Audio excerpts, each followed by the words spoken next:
Shazia Dean. Hey, What's going on? how are you? Sun's out in LA. You guys having? Oh, sun's out now. Actually, it is. The weather here is always, I'll look at you with your cat mug. Hmm. Oops. Yeah. Um, Good. hmm? I said that's good. Yeah. No, it's not too bad. I woke up super early today at like 6. Why? Um, Sometimes I like to get my drugs early, Oh, good. That's good. just get the fuel going. In your system, right into your veins. Yeah, it powers me through the year. Hmm. That's good. Yeah. They get you going and they don't sedate you. Yeah, I like my milk in the morning, like Michael Jackson, my propofol. Um, Good. How are you dressed up for auditions? I just assume you have an audition every time I see you. No, I did all my auditions yesterday and then I got an offer on a movie. And it's really fun because it's kind of like what I've been working on as an actor of like shifting my wheelhouse because just really knowing what you play and honing into that and knowing that it may change as you age. And so I've been really working on like, okay, I play this character really well now. I'm older, I'm not playing certain characters. And so she's exactly what I'm trying to book, which makes me feel like, okay, I'm doing the work. And, I can act. I know I can act. I mean, there's always room to work on that creatively. I don't know if it's necessarily to get better, but to be, to dive deeper. But working on like knowing how to market yourself and brand yourself is important. Like knowing your wheelhouse. I never book like down and d- like done hard by characters. So I'm not going to go and try and do a photo shoot in, you know, a flannel and like trying to look like I'm down and hard. I'm not going to get cast in that. It's just not my wheelhouse. So why even try with that character? Anyways, long story short, I very specifically want to play either like the sci-fi magical like queen princess or like some kind of like mystery woman or working in like those types of mystical elements, or I play like the drug dealer's wife or like this high society wife or woman. It's kind of all I get cast in at my age. So and the more I narrow into that, I book that stuff. This is how it works. Do you believe in like manifestation and stuff, like pointing in a certain direction? I think that we are very powerful beings. I think that prayer is something real. And however you want to go about it, but the words that come out of your mouth have power to them. So you can make things a reality. Is just, it's controversial with like, who are Yeah. you giving that power to, or where is that power coming from, and what entity, like, oh, you're in Hollywood, like, did you sell your soul? I don't know. There's a lot of controversy with that, but Yeah. I kind of find prayer bullshit nowadays, but that's just where I am in my life. My dad uh and his girlfriend like drove to like a Hindu temple, and I was like, I'm sitting in the car. And there was a time in my life where I used to like be all into it, and I was like, I think I prayed every day, and then something has switched in me, and now I can't even like fake it. I was like, I can't do this. So, but I do think having a belief system is important to keep you going, no matter what it is. oh my goodness, I think they just released a study on like if people are happier if they feel that they're a part of something bigger, or else your life really is kind of meaningless, and you depression hits you harder if No, you don't have a full spiritual life, or a religious group that you identify with. it's like you're like the positive, and I'm like the negative of this. Like I went to UCLA yesterday. I was walking around to play tennis, and I was just watching all these UCLA kids, and they're all in their 20s, and I was like, this the spirit. You can just feel the energy there, and they all just have this hope in their eyes, and just I was like, and I was kind of depressed actually because I was, like there are people in their lives who are alive, and it's a very just precarious moment that's so fleeting, but you don't even know when you go through it when you're in your 20s. You're like, Um, it's isn't it crazy? it was surreal, and I was like, I gotta get out of here. So that was my yesterday. Well, we're getting older. We see life differently. We see. I was just on a walk with Stuart, my husband, and I said, "Gosh, I look at photos of myself even 5 years ago, and I'm like, wow, like I was doing really good." And he's like, "You're gonna think that at every stage, so just enjoy the stage you're in." Yeah, no, for sure. Because 20 years from now we'll be, whatever You're age. going to walk into a room of 40 something year olds in 10, 15 years, and you're going to think what you thought about when you, 30 something year olds. yes, 30 something year olds. You're going to think, wow, what this is like how I felt about those college kids. So it's just life. I mean, we're here for such a short amount of time. It's so fleeting. Do you believe in afterlife? Not to make this too like kooky, but do you think there's an afterlife? Do I think there's an afterlife? Mhm. Do I know? No. Do I believe in it? Yeah. Yeah. But you have to believe in it, or else it sucks. Like That we it just die sucks. and we disappear. Yeah. Yeah, it's interesting. Sometimes I go down these rabbit holes like TikToks because I see people who like crossed over on the other side, and some of them are believable, some of them are like, and then these elves came up to me with like hoods and they were like, "Welcome back, Jimmy," and like, "Hey," and I knew they knew my names. Like this is kind of, I think the Well, men DMT will do that to you. yeah. You release DMT when you die from Okay. your pituitary gland. Okay. And the DMT you release when you die is similar to the DMT, not ayahuasca. That's not the same DMT, but there's an organic DMT that comes from a frog or a toad or something. And if you do that DMT, that's very organic and similar to the one that people experience when they're having a near death experience. And people see those same entities if you read about their encounters on that. I think it's 5-MeO DMT is like the molecular makeup of that specific DMT, which is different from the ayahuasca DMT. If you want That's to do not. DMT, reach out to Shazia and she will hook you up with her magical codes. She's like No, no, drinking no. tea. I just read a lot of stuff. I'm very curious about people and their journeys and living in LA and being around all these like Topanga hippie types, which is where I lived, and everyone doing these ceremonies and everyone having a shaman. I was like, what is going on? So I researched it and I just went down those rabbit holes of like, what are these people seeing? What's changing in them? What's shifting in them? Why are they talking about these things? So Have I've you ever read a lot. done DMT? Have I done it? No. A couple of my friends have done this LSD therapy, and they were like, it was life changing.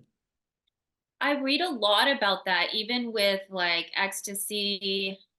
Like they microdose it. You sit in the waiting room, you take a microdose, and then you go in with the therapist and you like it's like a one and done sometimes for some people of dealing Yeah. with their demons. But I think what it just does is it takes down your walls.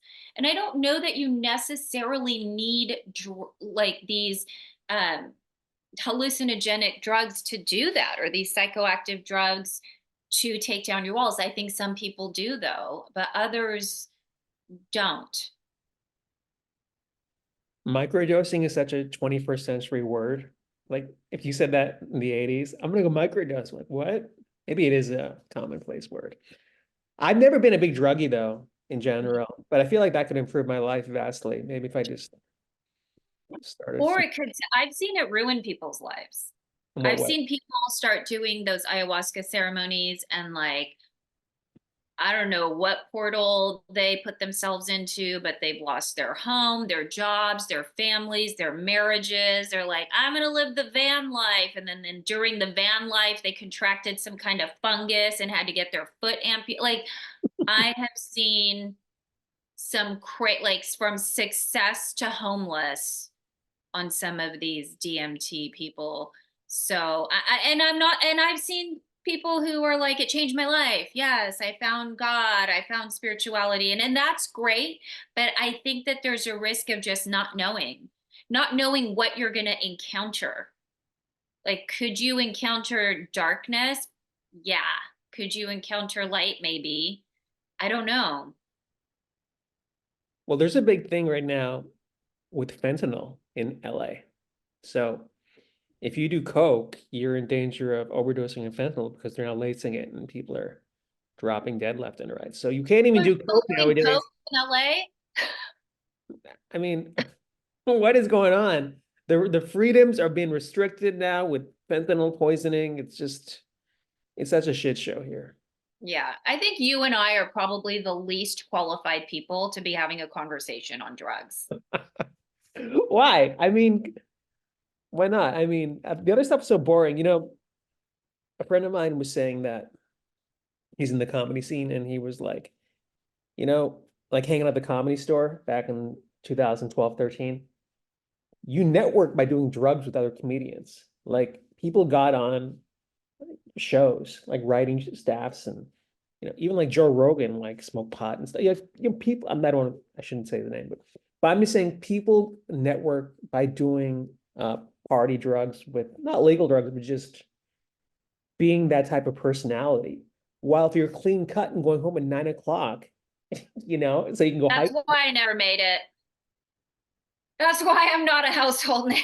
I don't even drink. That's why I'm saying I'm the least qualified person to be talking about the drug scene or the party scene. You don't I've been drink. to parties. You I've don't been drink. around drugs. You don't. What? You don't drink. I don't drink anymore. No. When did you stop drinking? I don't know that. I never really liked alcohol to begin with. It was never my jam. I was always like pretending, if I'm at the party, like, oh yeah, I'll have, and then just like dumping it out because I don't like the way I feel on it. And finally, maybe 4 or 5 years ago, I was like, well, let's just see if I just start saying no, and I just feel better. I don't know. I'm still people think I'm drunk all the time. They're like, Shazia's so much fun. She was first one on the dance floor. She's doing karaoke, but I'm like, I'm totally sober.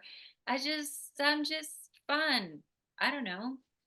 I don't like the way I feel on alcohol. I don't like that I can't sleep, and sleep is so important to me, and it really messes with my sleep cycle. When I was dating a lot more, alcohol was essential. I felt like, when you're both wasted, it's a lot more fun, but not wasted, but just buzzed. But It's about walls. I feel like people have even bigger walls right now because we're less social.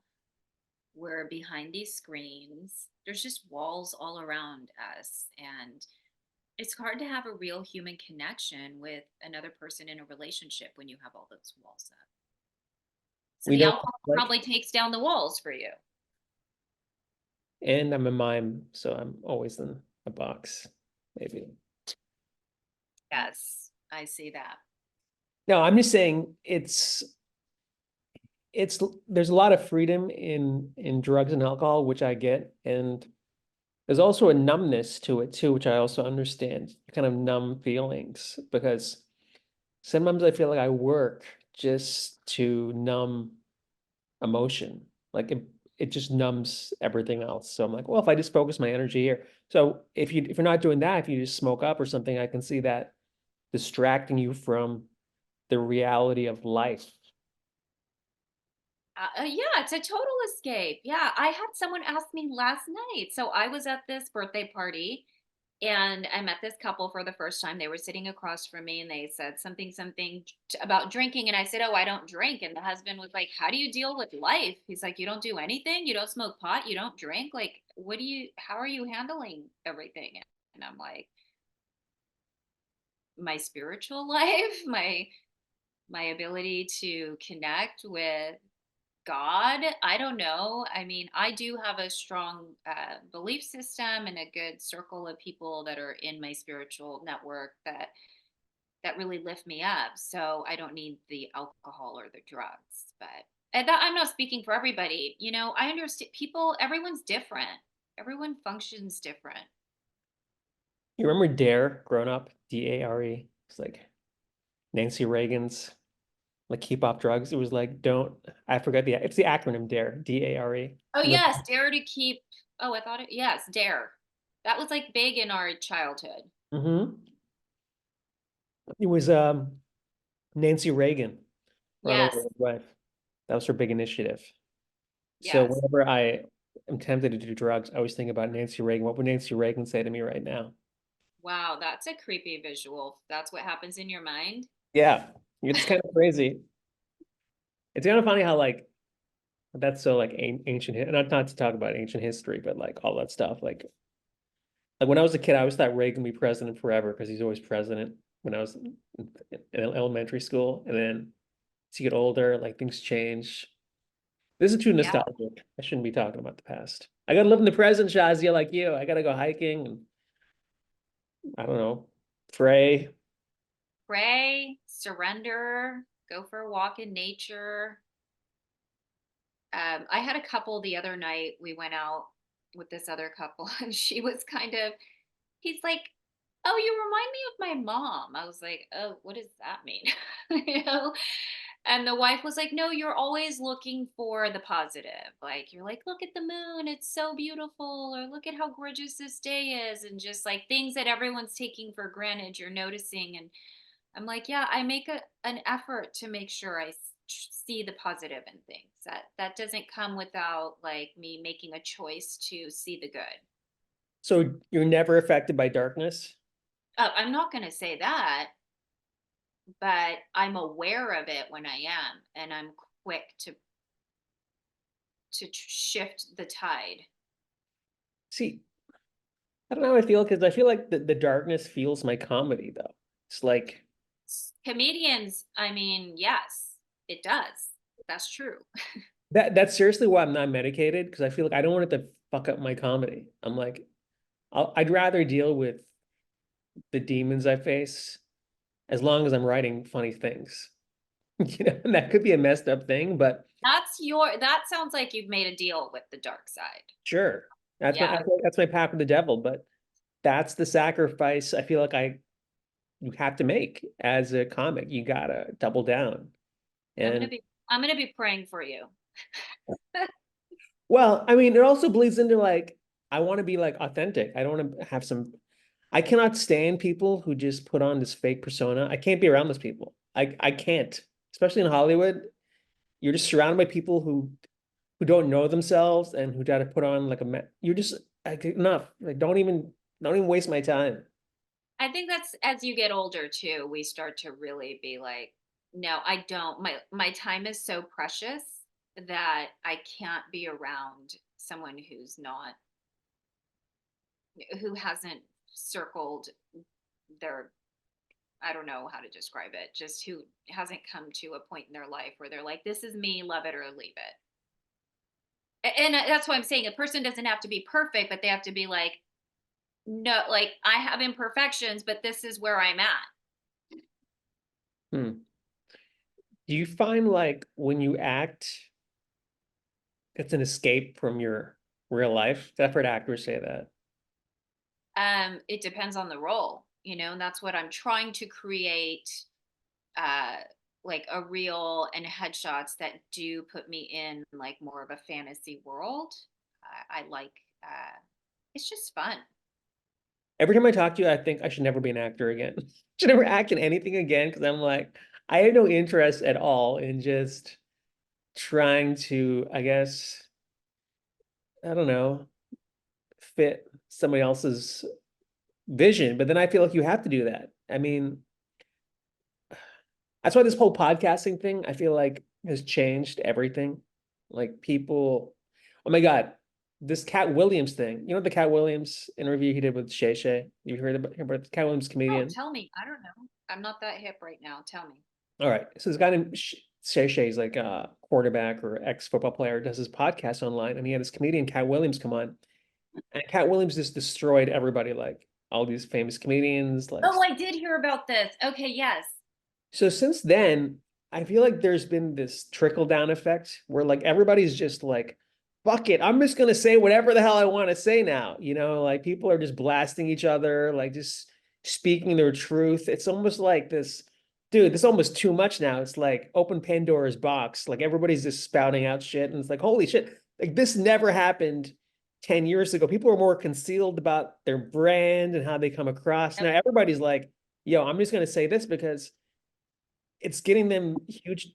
Example, Shane Gillis hosted SNL last night, right? This comedian. I would say the funniest comic in the world, but he's definitely like the antithesis of like a mainstream comedian.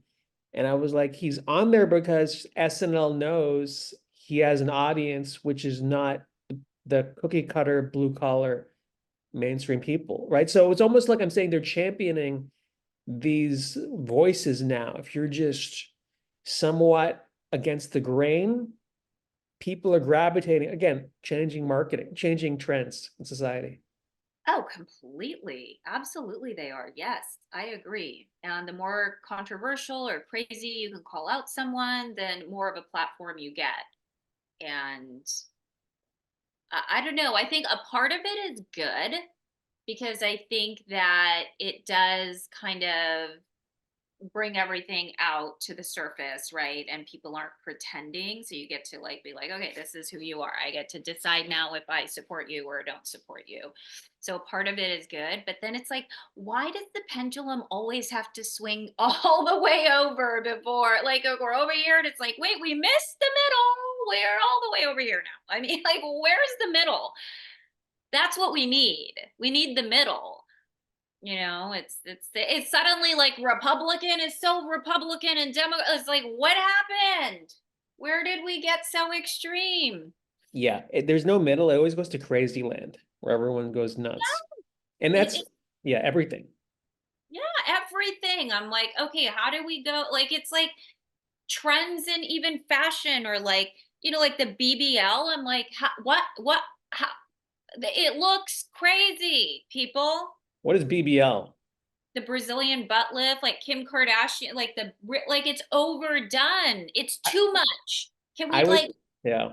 just it's okay. Yes, curves are good. Curves are good. We went from like super skinny to like just what happened in the middle? I don't know. Not to switch topics, but like I don't find those girls attractive at all. This is one girl who I always see like in my scene, and I swear to God, she thinks she's like the most beautiful thing. And she looks so fake to me, and I'm like, I cannot even, it's like I can barely look at her. Like I was like, I hate this whole I miss more about natural beauty at this point. Do you mean like in the face too? Because it's trending to get everything. Everything. It was her face, her breast, her butt. I was like, Jesus Christ. I was like, is anything real? Like, but I guess that's the trend in LA. You know, the lip thing. I don't understand that at all. I think it's going out. I think the lip thing is trending out. I think a lot of people are getting all of that stuff dissolved. Is that from the Kardashians? Is that why people got I that? think so. I think the Kardashians really brought a lot of this cosmetic stuff to mainstream. And I think it's starting to go out now. And now the trends are more about skin and clean and natural and fit and healthy. I do see it like in the marketing world going more back to that. A lot of my self tapes will say nobody overly made up, no makeup, no fillers. A lot of the breakdowns just say it right there. It's kind of impressive. Like Elon Musk, like had a huge effect, obviously, on technology, and cars have changed society. But entertainers, they have such an effect on the way our appearance. Like remember Jennifer Aniston? Like everyone's cutting her hair like Jennifer for like, gee, what the like it's so powerful, like what we see, and it affects people globally. Like these shows are streamed everywhere, and you Well, see and yeah, it's mind control. do you They limit could that? program they could program us to do anything if they made it trendy. Do you limit that with your kids? Not talking about your kids, but are you like self-aware of like what they take in? Yeah, absolutely. My kids don't do screen time during the week. We watch family stuff together Friday nights. Like they're out riding bikes right now. They're going to play golf later. We try and keep them active and engaged. They don't have social media. They don't have phones. Have they That's, asked for it? I think my 13-year-old may like to have access to something, but no, they know our views and that but we also just keep them busy so they're not asking for it. Yeah. We're, we do active parenting, which let me tell you is hard. It's like, where's my time? But this is my time. But yeah, we're always, Stuart's such a good dad, you know. Yeah. He's that dad who's playing in the street. He's got the game going on. He'll take him to the park. He'll fly kites. But he needs to be active, so he's one of those people that's built to be a good dad. Yeah, I hear that. I'd be a horrible dad. I'd be like, here, take your kickball, go outside for 8 hours and come back. Yeah, well, see, it is a personality thing. Like even when I met Stuart, he doesn't like just sitting at home. He's not like someone who has downtime on a couch. He's always doing something. That's So good. yeah, Were you self-aware of that when you were looking for a mate to reproduce with? not at all. I mean, I don't even know what parenting would be like. My parents weren't like giving me advice about parenting. You know, they were like immigrants who were barely surviving, trying, working their butts off. So I just lucked out with that aspect of it. But I do think that as a woman looking for a husband or you looking for a wife, it does make a difference if you're both kind of inclusive, like recluse types who stay at home. It's going to be harder to keep the kids out and about and active and engaged. And the energy level of kids is so different, but it worked with Stuart. Yeah, I'm like, my wife was recluse. We should like start a cult or something. We'd be good cult leaders. Yes. Speaking of cults, like, I'm not the, isn't Texas have like a big cult thing like David? I always think of David Koresh. Remember the guy who like, Oh, right. In Waco. Was he in Waco? yeah, I don't know. yeah, with the Nike sneakers and stuff. Everybody's like wearing Nike sneakers and they all killed themselves. Was With- that here or was that in San Diego? Oh, maybe that's different. There was a cult that wore the Nike sneakers. I thought they were the San Diego people. I think the Waco people like burned. I don't know. I should know more. I did watch that cult about up in Oregon with Osho. Did you watch that? No, I know Osho. I've heard of the Osho thing. It's His little excerpts, like he was crazy. yeah. Talk about people like derogatory, like I was like, okay, all right. I had no idea that was even happening in the 80s on the coast. It doesn't surprise me, even like that Bikram yoga that made that the whole thing. Was it Bikram yoga, the hot yoga thing? How he's like just cultish. People look for salvation They're in, looking, everyone's looking. That's why there is something to it. But there's other people preying on the people looking. And no, I don't mean preying. I mean like looking to harm them and take from them and like vampires, like human vampires. yeah. But you could also argue, I mean, society, I've seen people join companies and they drink the Kool-Aid of the company for like 50 years. Right? Not saying like that's totally harmless, but like that's my pessimistic side. But I'd see people at these companies like, dude, can't you just see like what's going on here? Like you have to go all in. Not saying they're cults, but you know what I'm saying? Like just buying into something and just not having the independent thought to think for yourself. That's why you first have to figure out where you are at spiritually before you join some kind of group. But Where that's are you, what does spiritually mean? like what your belief in is in God the afterlife, what you believe happens, who are you connected to, why are you here, what is your purpose or what could be your purpose. You don't have to know your exact life purpose, but like what gifts were given to you, what are you naturally good at, what are you happiest doing, what brings you joy, where is the love in your life, are you carrying around regret or anger towards people? Like that stuff, when you carry that around, that'll just hold you back in itself. Like forgive people, love yourself, look for the good in yourself, and then think about what your purpose could be. That's too much shit, honest to God. Like I was walking through UCLA yesterday and I was so depressed. I was like, so I stopped at the tennis courts. It was like night and it was really beautiful. And the revelation I had was like I don't have to be anything or do anything. Like I can get a job at Trader Joe's if I want and just go day to day and just exist, and that's good enough. I don't have to put this pressure on myself to do anything, to be a good son, to be some great comedian. Like all that stuff is just it's like this crushing compactor on you. It's burdensome. I think it's how you view it, honestly. For me, I feel like I see the gifts that you've been given. You're a very talented writer. You're extremely funny. You're a good, solid friend. You have gifts that I don't have, that your neighbor doesn't have. You have unique gifts that were given to you and that you actually have been able to use. You just happen to live in a place where so many other people are doing it that you don't even see your own gift. I'm not funny like you. I can't stand in front of an audience the way you do. That is your unique gift. Writing a movie, and like that's your gift. I can't do that. No, I don't know anybody. Like that's your gift. You need to look at those things, and you've been given an opportunity to make those gifts, really to flex those gifts and use them. You have to keep using them.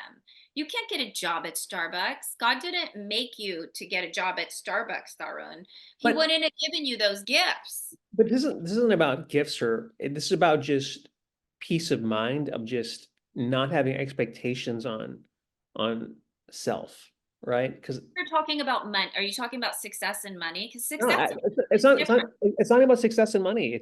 It's about like just the mind frame of just going day to day. You know, it had nothing to do with success and money. It's more of just how we continue on with our existence, right? And again, which goes back to like me always keeping busy, just so I can have something to focus on.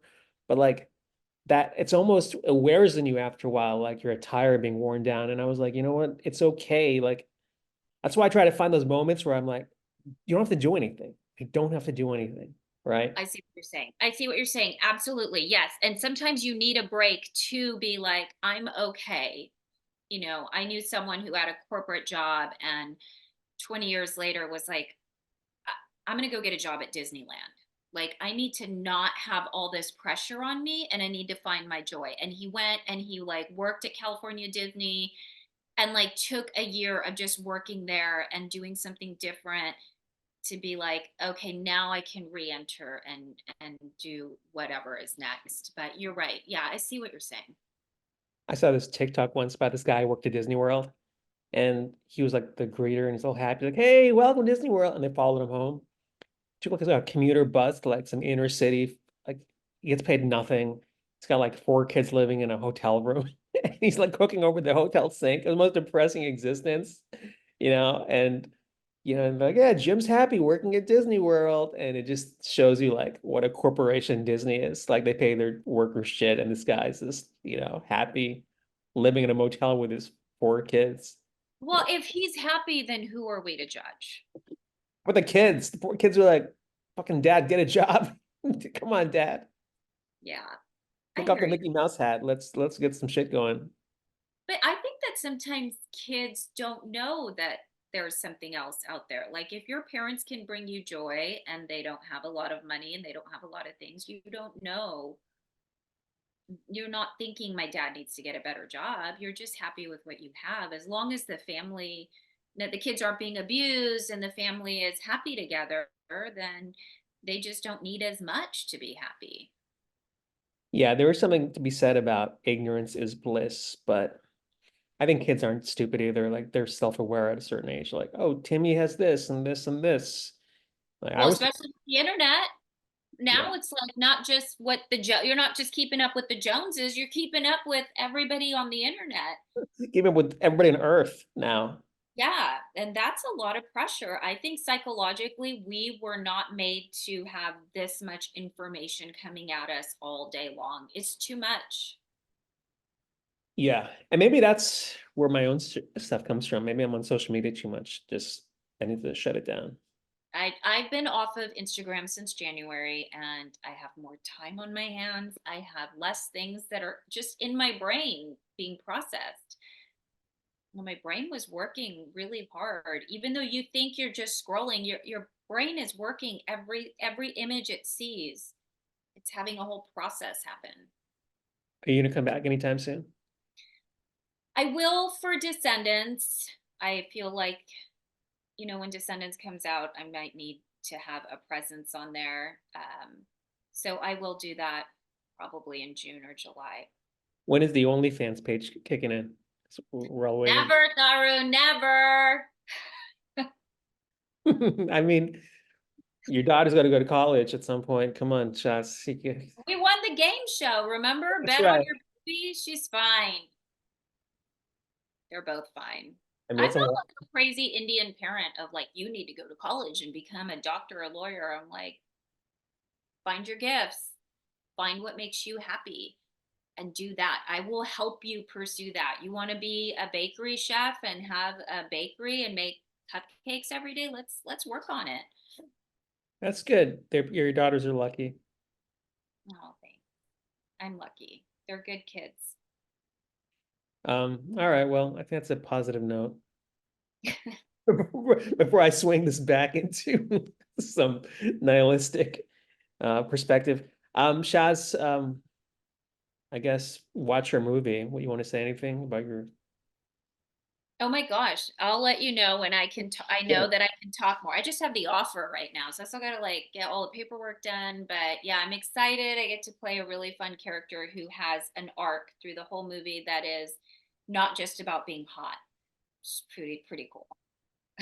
Well, follow Shazia on LinkedIn or something because she has no social media. And Yeah, I don't even know where you could. I'm on. I have a Facebook account, but I don't use it. yep, there you go. So if you want her to ignore your messages, follow her there. And all right, Shaz, great seeing you. And Good to see you. yeah, we'll talk soon.